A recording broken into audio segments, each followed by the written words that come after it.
बड़ी कामयाबी है पाक फौज की। 4 बच्चों को रेस्क्यू कर लिया गया है। बटग्राम चेयरलिफ्ट में फंसे 4 बच्चों को रेस्क्यू कर लिया गया है। पाक फौज जो कि सुबह 11:45 से मुसलसल 8 घंटों से एसएसजी कमांडोज रेस्क्यू ऑपरेशन कर रहे हैं। 4 हेलीकॉप्टर्स रेस्क्यू ऑपरेशन में मसरूफ़ हैं और ये एविएशन की तारीख का केबल ऑपरेशन इंतहाई मुश्किल तरीन ऑपरेशन है जिसमें पाक फौज ने बड़ी कामयाबी हासिल की है और 4 बच्चों को रेस्क्यू कर लिया गया है। बिल्कुल। और अभी जो इलाके की फजा है वो पाक फौज जिंदाबाद के नारों से गूंज रही है और बिल्कुल पाक फौज इसी नारे की मुस्तहक है क्योंकि मुसलसल कोशिशों के बावजूद अपनी जान को खतरे में डालकर इन 4 बच्चों को अब रेस्क्यू किया गया है। जो मजीद अफराद अभी फंसे हुए हैं लिफ्ट के अंदर उनको बचाने के लिए भी अभी अनथक कोशिशों का सिलसिला जारी है और उम्मीद ये की जा रही है कि इंशाल्लाह तमाम अफराद को रोकने के बाद ही ये रेस्क्यू ऑपरेशन अपने अख्ताम को पहुंचेगा। और अभी कामयाबी के साथ 4 बच्चे रेस्क्यू कर लिए गए हैं और पूरी कौम अभी पाक फौज के लिए भी दुआ गो है और उनके लिए दुआ कर रही है कि ये ऑपरेशन इंशाल्लाह मुकम्मल किया जाएगा। यकीनन उनजिला पाक फौज की बड़ी कामयाबी है और आप देखते हैं कि कोई हादसा हो जाए, कोई सैलाब आए, आंधी आए, तूफान आए, कोरोना हो, कुछ भी हो जाए पाकिस्तान में, हर जगह पाक फौज इमदादी कार्रवाइयों में मसरूफ़ अमल होती है और बड़ी तनदही से पाकिस्तानियों को बचाने की, रेस्क्यू करने की कोशिश करती है। अभी भी ये बड़ी कामयाबी है जो 4 बच्चों को रेस्क्यू किया है। मज़ीद अब 4 लोग रह गए हैं उस लिफ्ट के अंदर और जो कि बहुत बड़ी कामयाबी है और लिफ्ट का जो वज़न है वो भी अब कम हो चुका है। 2000 मीटर जो कि 6000 फिट बनता है। बहुत मुश्किल होता है इतनी हवा के अंदर, इतने अंधेरे में ये रेस्क्यू ऑपरेशन करना और जीओसी एसएसजी वहाँ पर मौजूद हैं और एक एक पल की वो खबर ले रहे हैं और एक एक लम्हे में वो तमाम जो इंस्ट्रक्शंस हैं वो दे रहे हैं। और एविएशन की तारीख में जो केबल ऑपरेशन है वो इंतहाई बहुत मुश्किल होता है और फिज़िकली कमांडोज को अंदर जाना पड़ा है। बहुत ये यूनिक ऑपरेशन होता है। जी बिल्कुल। और इरफान इतनी बुलंदी पे फिर बहुत सारे फैक्टर्स हैं जिनको मद्देनजर रखना होता है। हवा का दबाव मद्देनजर रखना होता है और जब हेलीकॉप्टर नज़दीक जा रहा है तो उसके साथ भी जो हवा का दबाव है उस पर असरअंदाज हो रही है।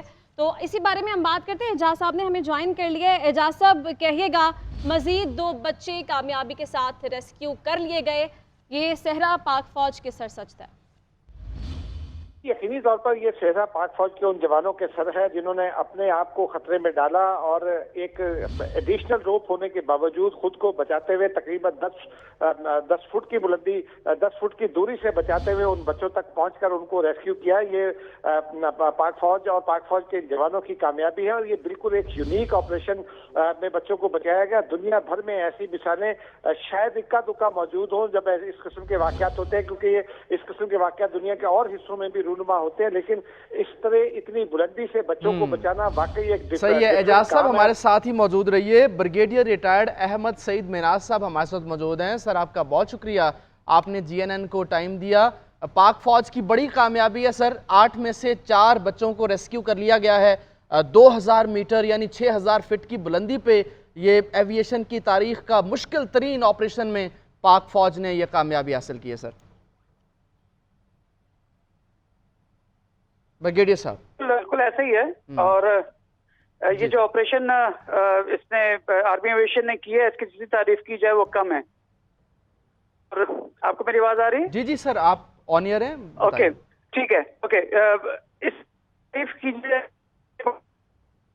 पहले नजीर जो है वो पाकिस्तान में एसएसजी के इस तरह के ऑपरेशन जो वो दूसरे अफवार के सिस्टम में करते रहते हैं, इस तरह के ऑपरेशन पहले नहीं किया गया। लेकिन सारा दिन तकरीबन पिछले 2-3-2.5 घंटे हो चुके कि एसएसजी के वो ऑपरेशन की जो टीम थी, स्लिंग ऑपरेशन टीम, वो वहां पहुंच चुकी थी, लेकिन वो हिफाजती इकदाम की वजह से ऑपरेशन को कुछ डिले कर रहे थे क्योंकि वहां पे ऊपर तार है जी, प्लस वहां पे हवा का रुख बार बार चेंज हो रहा था, रफ्तार चेंज हो रही थी।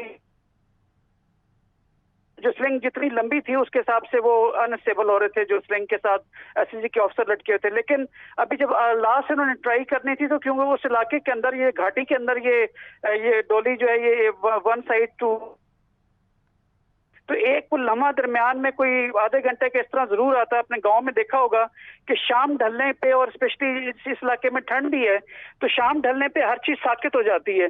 तो साकित का जो एलिमेंट था कि जब हवा थोड़ी साकित हो तो तब फौरन ऑपरेशन वो किया जाए ताकि इसको बच्चों को बहाफाजत निकाला जाए।